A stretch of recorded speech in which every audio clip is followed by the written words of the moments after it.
Congresso Nacional acabou de aprovar o orçamento de 2024.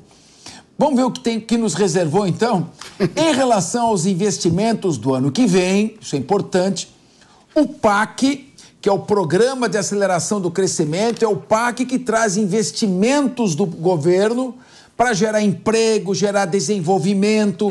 É o PAC que segue uma linha de administração. Então, vamos ver. Com relação ao ano que vem, o PAC... O que está escrito lá, Diego?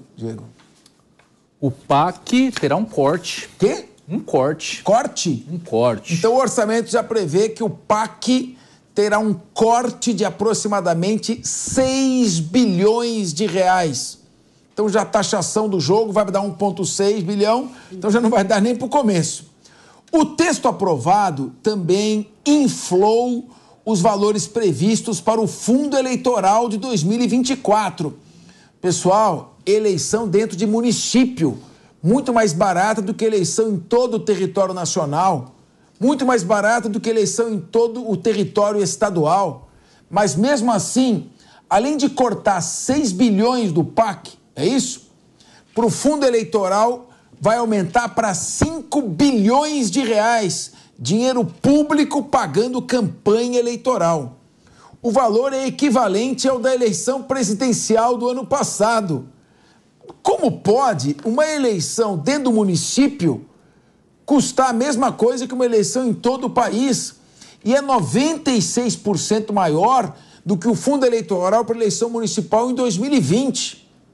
As emendas parlamentares também aumentaram.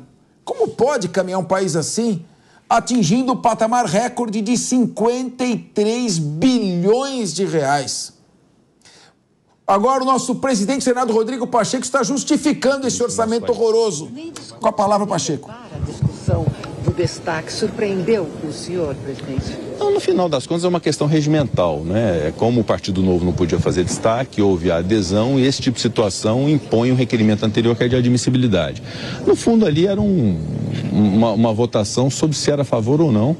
E depois da admissibilidade ia votar nas duas casas a emenda destacada em si. É uma questão regimental, mas repito, é a vontade da maioria, é um prestígio à Comissão Mista de Orçamento, que fez um belo trabalho em diversos aspectos. Foi uma opção feita e que nós devemos respeitar, mas ela suscita, na verdade, reações naturais, legislativas, para poder dar melhor disciplina sobre esses gastos. Vejam que nós temos no Brasil, além do fundo eleitoral, já previsto então para 5 bilhões de reais para a eleição municipal. No ano de 2026, naturalmente, nós vamos ter que aumentar isso, porque nas eleições gerais já foram 5 bi na eleição de 2022. Então, na eleição de 2026, isso vai ser aumentado, provavelmente. Então, vamos discutir a questão da coincidência de mandatos. Vamos discutir o custo da justiça eleitoral. São quase 11 bilhões de reais por ano da justiça eleitoral em função de 2 em 2 anos termos eleições. Então, não só pela economia que isso representa para os cofres públicos, tirar do Brasil esse estado permanente eleitoral que nós vivemos. Como a eleição é de 2 em 2 anos, nós temos sempre, terminado uma eleição, já começa uma outra, a gente vive nesse estado de permanência de eleições. Isso contamina a qualidade dos mandatos, contamina a qualidade da política, porque a política tem uma razão de ser que não pode ser uma razão puramente eleitoral. Então, tudo isso eu considero que pode se estabelecer um marco ao se definir esse valor de fundo eleitoral, de profundas e marcantes modificações na legislação a partir de 2024, evidentemente com o apoio de toda a sociedade e da forma mais democrática possível, permitir que as decisões possam ser tomadas com maturidade, com equilíbrio e sempre respeitando a vontade da maioria. Ontem na Comissão Mista de Orçamento, teve uma fala do deputado Lindenberg, disse que foi um golpe do Congresso no Executivo sobre essa retirada do valor sobre o PAC. Como que o senhor vê essa fala do deputado Lindenberg sobre esse tipo de golpe em retirar recurso do governo federal? Eu vejo com naturalidade, essa é uma casa plural, deputados e senadores são 594, com pensamentos diferentes, com formas diferentes de agir, de falar. Não tem que fazer nenhum comentário em relação a essa fala. Eu não posso concordar que haja golpe. Obviamente que pode haver algum tipo de conflito de interesses entre executivo e legislativo, isso é natural. normal, e a melhor forma de solucionar isso é com debate, é com respeito às divergências, e no final das contas, quando não há convergência, coloca para votar, o que a maioria decidir está definido, é a decisão do Congresso Nacional. Essa é a melhor forma de se resolver os problemas. Presidente, o senhor citou alguns projetos que vão ser discutidos no ano que vem. Em sendo aprovados, eles diminuiriam o valor do fundão por conta do princípio da anualidade? Ano que vem é um ano eleitoral? Ou só valeria para as próximas eleições, como o senhor citou, do fundo eleitoral? O senhor citou regras para a distribuição dos recursos, enfim.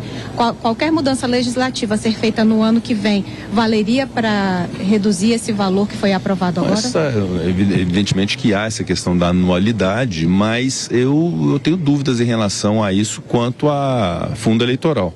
Porque o que nós estamos discutindo é a lei orçamentária, dinheiro público que eventualmente, ao ser disponibilizado no período eleitoral, ele pode ser suscetível de critérios estabelecidos por uma lei editada no ano de 2024. Eu não vejo problemas nem o alcance de anualidade nisso, mas obviamente que isso aí nós temos que aprofundar.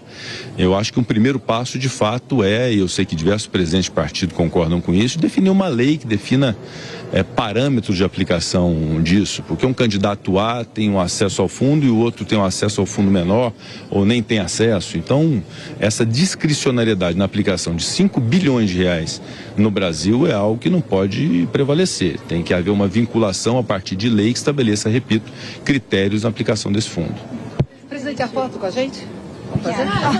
Cadê o Capela? Mais uma pergunta, ela tem uma pergunta. Ontem e hoje também os senadores e deputados falaram sobre a questão das emendas para algumas comissões que estavam faltando, de ciência e tecnologia, educação e tal. O senhor disse que vai fazer esse remanejamento. O senhor pode falar um pouquinho mais? Veja, nessa questão orçamentária, toda a discussão, quando havia aquela questão das emendas de relator, havia sempre o apontamento de que isso não poderia ficar a critério de um único relator geral do orçamento. Essa era a discussão que havia, que foi suscitada no Supremo Tribunal Federal.